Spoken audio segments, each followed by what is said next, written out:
this was this experience happened totally spontaneously. I didn't even consider any meditation or any thoughts of anything other than my base survival. But this experience changed my life completely, and from then on, my meditation changed. The meditation I then practiced was more in terms of honoring the presence which I had experienced, rather than sort of trying to attain something. It was more like a reconnection with it, and this is how it continued from then on. And then, after 2 years after this, I had my first out-of-body experience. And when that happened at the time, I didn't really know what to do with it at all, because it was something I never experienced it. But I began to realize that the out-of-body experience, which became more and more frequent, they were an integral part of being, of trying to find out who I was.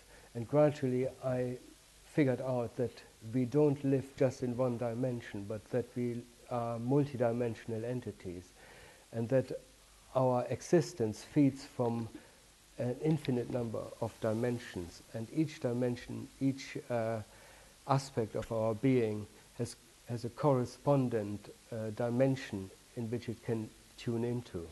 There was, of course, a tremendous satisfaction in having these experiences, and also in the first couple of years they became more and more intense. One of the most extensive out-of-body experience lasted for about 8 hours, and it started simply when I closed my eyes at 12 o'clock. And it was just like walking out of the front door into a different world. And when I returned about 8 hours later, the whole time I was in full waking consciousness.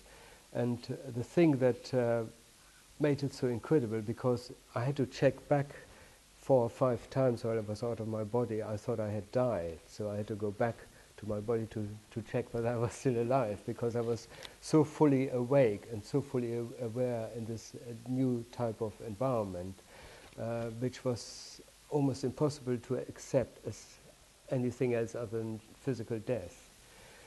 So then the following years I started gradually getting making investigations, trying to find out more what these energy worlds were composed of and what they were made of. And I kept a record of all these experiences, but they had to fulfill certain criteria. I didn't want to record anything that was imagined, or anything that was only in the slightest way a dream. So the only thing I recorded in my diaries were things where I had to be fully conscious. I had to be fully aware that my physical body was asleep in bed or in meditation. I had to have a full awareness of my the social aspect of myself, my social identity, and only when these criteria were fulfilled would I enter the experience into my diaries. Of course, at the time, because of some of the experiences were really quite out of this world, I didn't actually tell anyone other than my family what I experienced, because I thought people would just think I was nuts, and I have worked in a mental hospital with schizophrenic people, and I know the symptoms, So I didn't want to say anything, and I think I probably would have just got away with it being an artist, but I imagine. So I kept it there until about 2 years ago, when I read through my journals, and suddenly it dawned upon me that there was a link between my spiritual development and what I've written down in the journals, and that the two couldn't be separated. And it was then that I thought, okay, I just put these in a form which I can then keep and pass on to my children and so on. And this is how the book came about. Now, since I published the book, I had a renewed interest. I never pursued out-of-body experiences for their own sake. They were all a spontaneous experience which happened, and when they happened I recorded them. But since I've written the book, I became more sensitized to the whole area again. And of course a lot of other things started happening, like members of my family died. As I indicated in the book, my mother was the first person who I made contact with after she died. And since in the last few years my brother-in-law died, my mother-in-law died, and various other people. And of course a great benefit of being able to have out-of-body experiences, you can actually contact people, you know, and the relatives. And of course a good thing is you can also interview people, and you can find out what the world is made of. So I started, I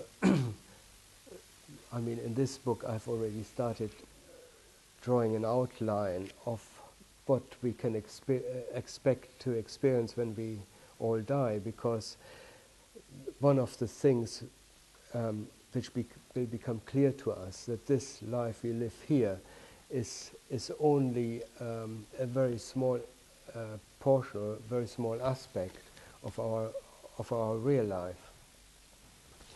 To the extent that we properly, some people who I met over there and I interviewed, they had totally lost connection with their physical life, and they felt that this life was just a dream from which they had woken up, and now they are living their real life.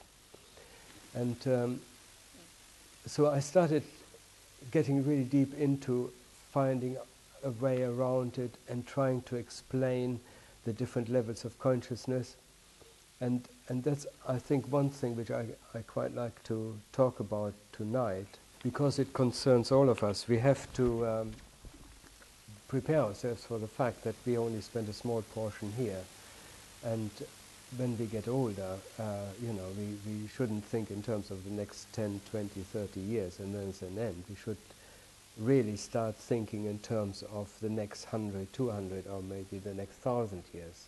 Because this is just such a small aspect of us, what we experience. And when we see the greater picture, once we are able to project out of the body and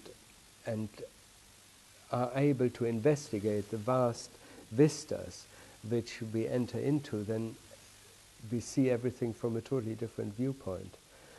So I started breaking everything down which I experienced into levels of consciousness, and also into levels of dimensions. So the whole universe, as I discovered, and if you read the book later, I go into the higher levels of, into the higher dimension, the higher levels of consciousness. And in the end, I even got a glance of how the whole thing worked together, and you know, without really ever being able to get a description of it, because it's just beyond what we can comprehend. The lower levels we enter into, very often when we first time leave the body, are the counterpart, which is very similar to the world we experience here. And we will properly feel quite at home, you know, and this is our natural environment. But we soon begin to realize there are quite a number of different levels. And as we become more familiar, we very quickly become bored with the normal level of consciousness. Originally, I think it's quite satisfying to be able to fly and do all the things, you know, we always dream about. But soon I found I felt limited. So I wanted to explore more and wanted to find out other levels of consciousness. This went on for some time until I became very, very frustrated. I literally hit a barrier, which I mentioned in the book, and I couldn't go any further. And finally, I decided I had to get some help.